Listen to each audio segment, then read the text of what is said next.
அந்த காலத்துல. அப்ப இது எல்லாமே பரிகாரமா தான் வச்சிருக்காங்க. என்னங்கய்யா, இதெல்லாம் உங்களுக்கு ஒவ்வொரு இடத்துல ஒரு விஷயங்கள் உங்களுக்கு ஏதோ ஒரு இடத்துல தேர்தல கிடைக்குதா? என்னங்கய்யா, ஒரு சில இடத்துல தேர்தல கிடைக்குது. இதெல்லாம் உங்களுக்கு புரியுதான். நீங்க சில பரிகாரம் எல்லாம் நான் உங்களுக்கு வாட்ஸ்அப்ல அனுப்பிச்சு விடுறேன். அந்த நம்பர் வந்து நான் உங்களுக்கு ஆதிகால பரிகாரத்தை வீடியோ நிறைய போடணும் எடுத்து அதையெல்லாம் எடுத்து வலுவாக யூடியூப் சேனல் போடுறேன். அதை எடுத்து உங்களுக்கு லிங்க் பண்றேன். இந்த நம்பரை எழுதி வச்சிருக்கேன்.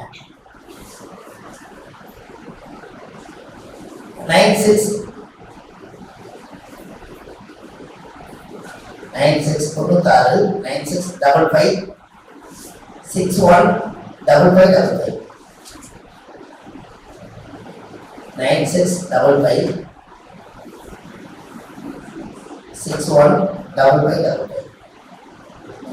இந்த நம்பருக்கு நீங்க ஒரு தகவல் கொடுத்துருங்க.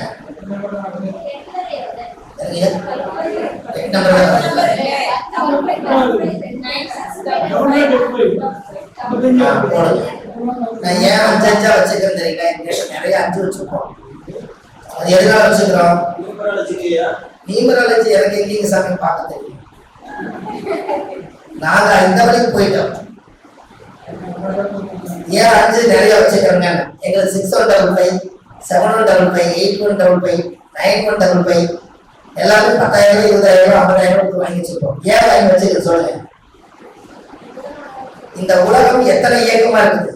அப்ப நம்ம பஞ்சபூதத்தை இயக்கிறதுக்காக இத்தனை பை வச்சிருக்கோம். கரெக்டுங்களா? அப்ப அதை கூட யோசிக்கிறதே இல்லைங்களா? கரெக்டுங்களா ஐயா?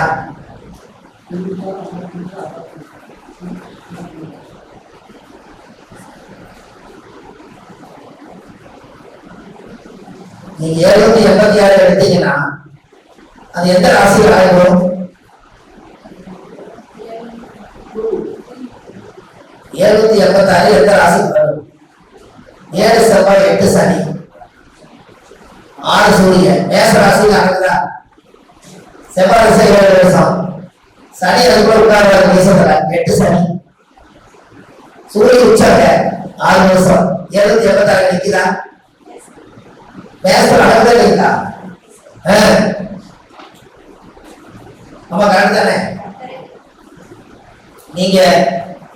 நீங்க ஒவ்வொரு விஷயங்களும் முக்கியமான விஷயமா இருந்தா இன்னைக்கு ஜிலேபி கொடுத்தாங்களா இல்லையா? அந்த காலத்துல நாங்க சின்ன வயசுல எழுதுவோம். சிவாஜின்னு எழுதுங்க, ஜிலேபின்னு எழுதுங்க, எழுதி பாருங்க.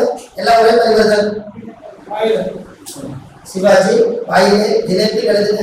அப்படி கீழே மேல ஜிலேபி போடுங்க. ஜிலேபி போடுங்க, கீழே ஜிலேபி போடுங்க. சிவாஜி வாயிலே ஃபர்ஸ்ட் சிவாஜிக்கு அடுத்தது சிவாஜி, அதுக்கடுத்து வாயிலே ஜிலேபி. ஏன் அந்த காலத்துல அந்த வார்த்தைகளை நோட்டு பண்ணாங்கன்னா அப்படி எழுதாதீங்க. 3 ஒண்ணா எழுதி பாருங்க, அப்பதான் தெரியும். 3 கீழே இப்படி பாருங்க, இப்படி பாருங்க. இப்படி வர அப்படி வருதா பாருங்க. நீங்க நம்ம தலைவரை பாக்குறாங்க, நீங்க அப்படியே பாருங்க. இப்படி பாருங்க, இப்படி கொடுக்க பாருங்க. இப்பதான் உங்களுக்கு வருது பாருங்க.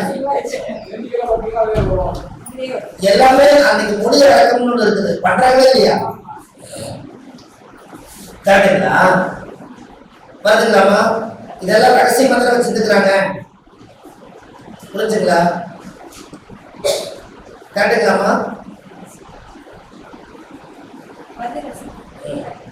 நீங்க ஒரு வெத்தலையில ஜோசி சொல்லிருக்கீங்களா? ஒரு வெத்தலை போடுங்க. உங்க பெட்டியில ஒரு வெத்தலை எப்படி போடுறீங்க? போடுங்க. கொஞ்சம் பெருசா போட்டீங்கன்னா அது திரும்ப சங்கு மாதிரி போட்டீங்க.